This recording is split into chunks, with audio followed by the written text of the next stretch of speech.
27 जनवरी से 2 फरवरी तक वर्णी यवतमाल महाराष्ट्र में गुरुजी पंडित प्रदीप जी मिश्रा जी द्वारा वाची जा रही श्री काशी शिव महापुराण की कथा के 7 दिन की कथा पूर्ण हो चुकी है। और आज की इस वीडियो में हम आपको गुरुजी पंडित प्रदीप जी मिश्रा जी द्वारा इस 7 दिवसीय कथा में बताए गए शिव महापुराण के सारे विशेष जानकारी के साथ साथ कथा में गुरुजी द्वारा बताए गए सारे विशेष उपायों की भी जानकारी बताएंगे। सारे उपाय बिल्कुल ही नए हैं जो गुरुजी ने इस काशी शिव महापुराण की कथा में बताए हैं, तो आप वीडियो को अंत तक जरूर देखिए। साथ ही अगर किसी कारण से इन 7 दिनों की कथा आपसे छूट गई हो या किसी भी एक दिन की कथा आप नहीं सुन पाए हो, तो इस छोटे से वीडियो से आपको शिव महापुराण के श्री काशी शिव महापुराण के 7 दिनों की सारे विशेष उपयोगी बातों और विशेष उपायों की जानकारी प्राप्त हो जाएगी। तो चलिए जानते हैं कि कौन कौन सी जानकारी गुरुजी ने इस 7 दिवसीय कथा में दिए हैं। तो पहली जानकारी गुरुजी ने कहा कि शिव महापुराण की कथा वर्णन करती है कि किसी के लिए अगर आप अच्छा सोच रहे हो तो यह आपके पुण्य है, और अगर किसी के लिए आप बुरा सोच रहे हो तो यह आपके पाप है। गुरुजी ने कहा कि अगर आप किसी को गाली दे रहे हो, किसी को बुरा बोल रहे हो, अपशब्द कह रहे हो, किसी को आड़ा टेढ़ा कह रहे हो, तो यह आपके पुराने कर्म है, पाप है, तभी आप ऐसा कर रहे हो। गुरुजी ने कहा कि उसी तरह आप जो अच्छा कर रहे हो, भगवान का नाम जाप कर रहे हो, मंत्र जाप कर रहे हो, शिव जी पर रोज 1 लोटा जल चढ़ा रहे हो या मंदिर तक पहुंच पा रहे हो, तो शिव महापुराण की कथा कहती है कि यह आपको समझ जाना चाहिए कि आपने पिछले जन्म में कुछ अच्छे कर्म किए हैं, पुण्य का काम किया है, जो आपको भगवान की भक्ति प्राप्त हो रही है। कथा की दूसरी जानकारी गुरुजी ने कहा कि अगर आप अच्छे कर्म करोगे, अच्छे काम में कहीं आप जाओगे, तो लोग आपको निश्चित ही टोकेंगे, आपको देखकर हंसेंगे। पर अगर आप कोई गलत काम करोगे, गलत जगह पर जाओगे, तो आपको कोई भी टोकने वाला नहीं मिलेगा, बल्कि लोग आपकी प्रशंसा करेंगे, क्योंकि ऐसे में आपका पाप प्रबल होने लगता है। गुरुजी ने कहा कि अच्छी बात बताने वाले लोगों को लोग पसंद नहीं आते हैं, वहीं गलत बात बताने वाले लोग, गलत रास्ते पर ले जाने वाले लोग ही आपको पसंद आते हैं। तीसरी कथा की जानकारी गुरुजी ने सभी से निवेदन किया है कि कभी भी किसी को भी कर्जा लेकर या उधार लेकर या किसी से धन लेकर आपको शिव महापुराण की कथा कभी नहीं करवानी है। गुरुजी ने कहा है कि जब आपको भोलेनाथ इतना दे दे कि आप कथा करा पाओ, भोलेनाथ आपके भंडार को इतना भर दे, आप पर भोलेनाथ की कृपा हो, तभी आपको शिव महापुराण की कथा करवानी चाहिए। चौथी कथा की जानकारी गुरुजी ने कहा कि शिव महापुराण की कथा वर्णन करती है कि आपको हमेशा इन 3 चीजों से दूर रहना चाहिए, आपको इन 3 चीजों को अपने पास कभी भी नहीं रखना चाहिए। तो चलिए जानते हैं कौन सी है वो 3 चीजें। तो गुरुजी ने बताया कि शिव महापुराण की कथा वर्णन करती है कि पहली चीज है किसी के दूसरे के पाँव के चप्पल कभी भी आपको अपने पास नहीं रखना चाहिए, कभी भी आपको नहीं पहनना चाहिए, हमेशा किसी के दूसरे के चप्पल से आपको दूर ही रहना चाहिए। दूसरी चीज है किसी दूसरे का छाता। गुरुजी ने कहा कि कभी भी आपको किसी दूसरे के घर से छाता मांगकर नहीं लाना चाहिए, अपने घर में नहीं रखना चाहिए। ऐसा नहीं है कि आप दूसरे के छाते के छांव में ना चल सको, थोड़ी देर ना चल सको, ऐसा नहीं है। आप चल सकते हैं, प्रयोग भी कर सकते हैं, थोड़ी देर उस छाते में बैठ भी सकते हैं, पर कभी भी आपको किसी के दूसरे के छाते को अपने घर नहीं लाना चाहिए, उसे तुरंत ही वापस कर देना चाहिए। और तीसरी चीज है दूसरे के मांग का टीका। गुरुजी ने कहा कि शिव महापुराण की कथा वर्णन करती है कि आपको कभी भी किसी के दूसरे का मांग का टीका आपको धारण नहीं करना चाहिए। गुरुजी ने कहा कि चप्पल और छाता दोनों में ही काल होता है, इसलिए आपको हमेशा दूसरे के चप्पल और छाता यानी कि उसके काल को अपने से दूर रखना चाहिए, अपने घर कभी भी नहीं लाना चाहिए, वरना उस जूते, चप्पल या छाता के साथ साथ उस व्यक्ति का काल भी आपके घर आ जाता है। इसलिए शिव महापुराण की कथा इन 3 चीजों से आपको दूर रहने को कहती है। 6वीं कथा की जानकारी गुरुजी ने कहा कि कई लोग हमसे पूछते हैं कि कौन से कलर के कपड़े पहनने से भगवान हमें मिल जाएंगे, कौन सी नदी पर बैठ के, किस नदी के तट पर बैठकर हमें भगवान मिल जाएंगे। तो इसका उत्तर देते हुए गुरुजी ने कहा कि शिव महापुराण की कथा वर्णन करती है कि कभी भी भगवान को पाने के लिए आपको कभी भी कपड़े की कलर बदलने की ज़रूरत नहीं है। बदलना है तो अपने व्यवहार को बदलो, अपने हृदय को बदलो, और फिर यह निश्चित है कि आपको परमात्मा की, भगवान की, मेरे शिव की प्राप्ति अवश्य हो जाएगी। 7वीं कथा की जानकारी गुरुजी ने कहा कि विचार और जल कभी भी गंदे नहीं होने चाहिए।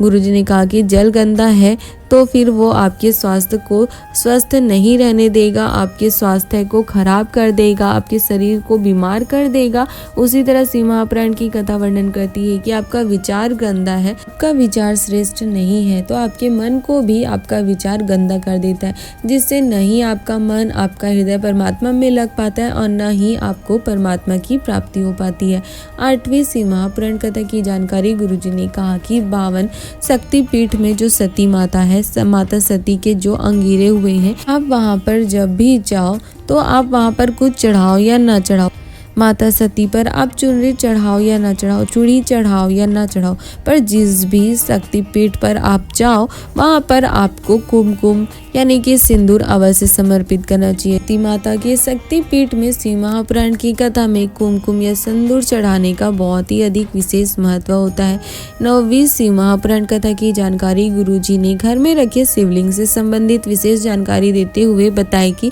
घरों में विशेषतः 2 प्रकार के शिवलिंग होते हैं। एक शिवलिंग वो होता है जिसमें जलाधारी से शिवलिंग फिट होता है, यानी कि जलाधारी से शिवलिंग को आप अलग नहीं कर सकते, और वहीं दूसरा शिवलिंग वह होता है जिसमें जलाधारी से शिवलिंग फिट नहीं होता है, यानी कि आप शिवलिंग और जलाधारी को दोनों अलग अलग कर सकते हो। शिवलिंग जलाधारी के ऊपर अलग से रखा होता है। गुरुजी ने कहा कि दोनों ही प्रकार के शिवलिंग श्रेष्ठ होते हैं। दोनों ही प्रकार के शिवलिंग पर पूजा करने पर आपको उसका विशेष फल प्राप्त होता है, पर दोनों तरह के शिवलिंग में एक विशेष अंतर होता है जो शिव महापुराण की कथा वर्णन करती है कि जिस शिवलिंग में शिवलिंग जलाधारी से जुड़ा होता है, फिट होता है, अलग नहीं किया जा सकता है, उस तरह के शिवलिंग में एक बेलपत्री अगर आप समर्पित करते हो तो आपको शिव जी पर 1000 बेलपत्री समर्पित करने का फल, उसका पुण्य प्राप्त होता है। पर वहीं वो शिवलिंग जिसमें जलाधारी से शिवलिंग अलग होता है, शिवलिंग ऊपर से जलाधारी के ऊपर में रखा होता है,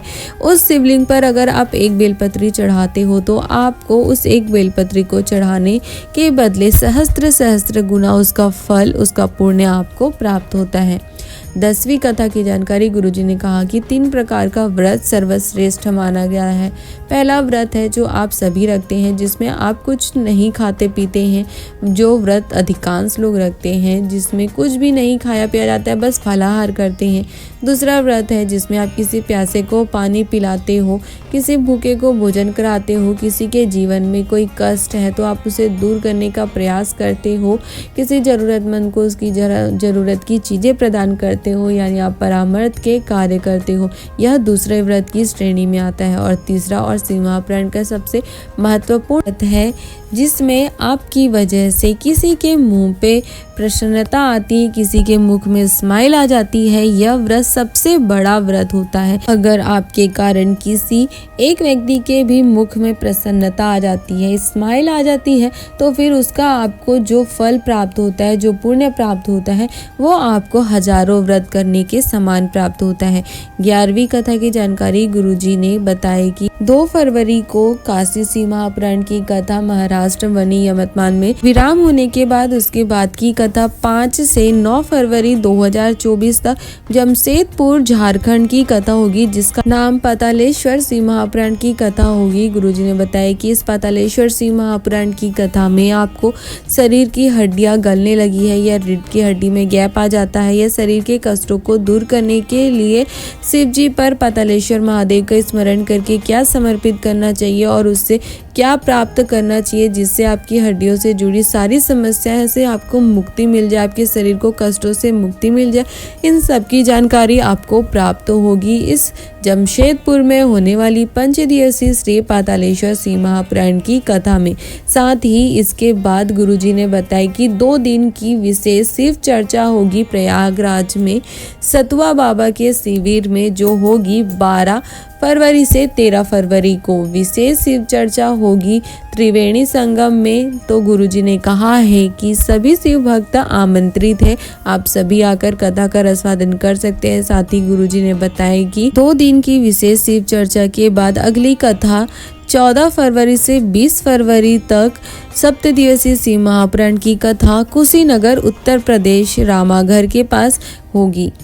12वीं शिव महापुराण की जानकारी। गुरुजी ने शिव महापुराण की एक विशेष जानकारी का वर्णन करते हुए बताया कि अगर आप रोज शिव जी पर त्रिपुंड नहीं लगा पाते हो, अगर आप रोज शिव जी पर भभूति नहीं लगा पाते हो, अगर आप रोज अपने माथे पर चंदन नहीं लगा पाते हो, तो आपको बस इतना करना है कि जब आप रोज शिव जी पर 1 लोटा जल चढ़ाने जाए तो उस शिव जी पर चढ़े हुए जल का छींटन आप अपने ऊपर कर लो। शिव जी पर जल चढ़ाने के बाद उस जल को थोड़ा सा प्राप्त करके अगर आप उस जल का छींटन अपने ऊपर कर लेते हो तो 24 घंटे तक आपके शरीर में एनर्जी रहती है, साथ ही आपके साथ हमेशा अच्छा होता है और जो भी कार्य के लिए आप निकलते हो उसमें आपको सफलता मिलती है, यह निश्चित है। 13वीं कथा की जानकारी। पहली बार कथा के बीच में गुरुजी को बहुत अधिक गुस्सा आ गया। गुरुजी ने कहा कि क्यों माइक वालों को लाखों रुपए दिए जाते हैं जबकि वो ठीक से व्यवस्था भी नहीं दे पाते हैं। गुरुजी ने कहा कि हमें बुरा इसलिए लगता है कि कोई बूढ़ा है, कोई बुजुर्ग है, छोटे छोटे बच्चों को कोई लेकर आया है। ऐसे माताएं हैं, बहनें हैं जो कथा मंडाल पर सिर्फ एक चीज के लिए आती है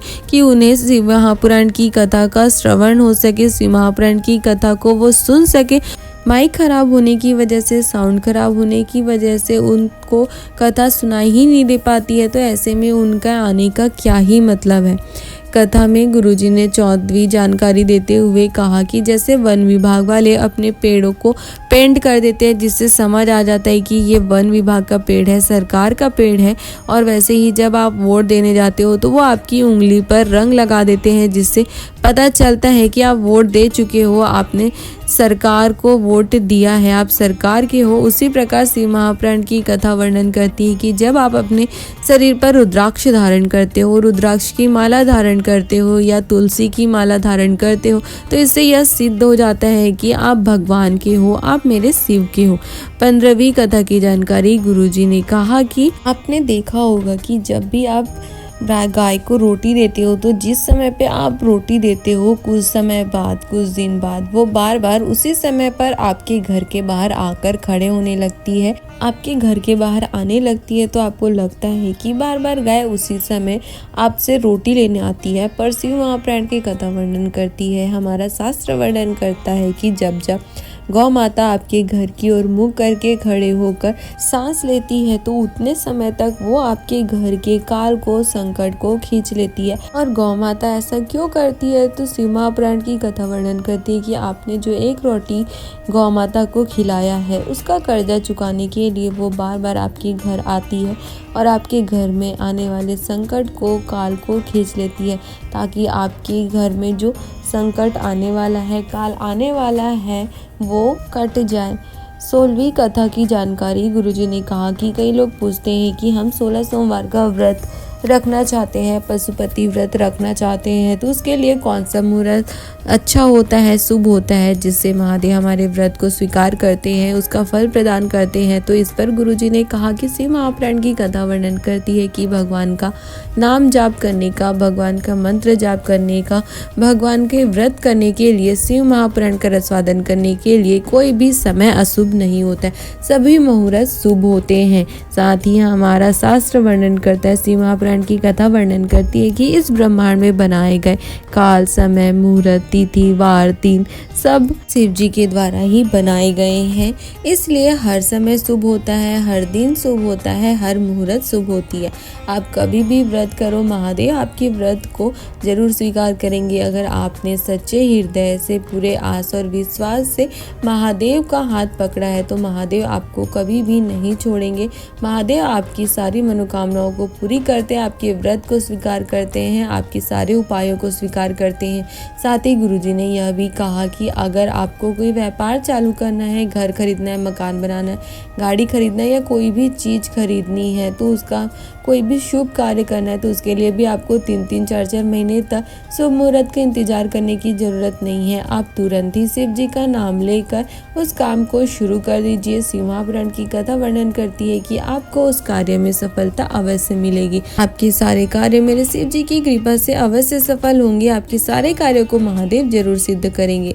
17वीं कथा की जानकारी। गुरुजी ने कहा कि एक साल का कुछ दिन बहुत ही ज़्यादा विशेष होता है और उन विशेष दिनों में से एक सबसे ज़्यादा विशेष दिन है मेरे शिव जी का दिन, यानी कि महाशिवरात्रि का दिन। उस दिन गुरुजी ऑनलाइन पूजन अभिषेक भी कराते हैं। गुरुजी ने कहा कि अगर हम साल भर शिव जी की पूजा नहीं कर पाते हैं, साल भर रोज पूजन नहीं कर पाते हैं, शिव जी के मंदिर नहीं जा पाते हैं, शिव जी का अभिषेक नहीं कर पाते हैं, तो महाशिवरात्रि के विशेष दिन विशेष तिथि पर अगर आप भोलेनाथ की पूजा अर्चना करते हो, अभिषेक करते हो, तो साल भर आपको शिव जी की पूजा करने का, अर्चना करने का, अभिषेक करने का फल, उसका पुण्य आपको प्राप्त होता है। और आपके उस एक विशेष दिन की पूजा से, विशेष पूजा से महादेव आपकी सारी मनोकामनाओं को पूरी कर देते हैं। 18वीं कथा की जानकारी गुरुजी ने कहा कि शिव महापुराण की कथा वर्णन करती है कि भले आप दुनिया में किसी से भी मत डरो, अपने घर परिवार से मत डरो, वेद पुराण से मत डरो, धर्मशास्त्र से मत डरो, साधु सन्यासी से, गुरुजनों से मत डरो, पर आपको अपने किए गए कर्मों से जरूर डरना चाहिए, क्योंकि हमारा शास्त्र वर्णन करता है, शिव महापुराण की कथा वर्णन करती है कि कर्म का भोग तो परमात्मा को भी भोगना पड़ा था, तो आपको भी अपने कर्मों का भोग निश्चित ही भोगना पड़ेगा। इसलिए आपको हमेशा अच्छे कर्म, सत्कर्म करने चाहिए, ताकि आपको जीवन में हमेशा सुख और आनंद की प्राप्ति होती रहे। तो ये थी श्री काशी शिव महापुराण की कथा में, 7 दिनों की कथा में गुरुजी द्वारा बताए गए सारे शिव महापुराण की विशेष उपयोगी बातों की जानकारी। अब हम आपको गुरुजी द्वारा कथा में बताए गए शिव महापुराण के सारे विशेष उपायों की जानकारी बताएंगे। तो सबसे पहला उपाय गुरुजी ने कहा कि शिव महापुराण की कथा वर्णन करती है कि अगर दिन में आप 5 बार भी आपके मुख से काशी काशी काशी काशी काशी निकल जाता है, तो आपको परमात्मा की शरणागति मात्र उतने से ही प्राप्त हो जाती है, यह निश्चित है।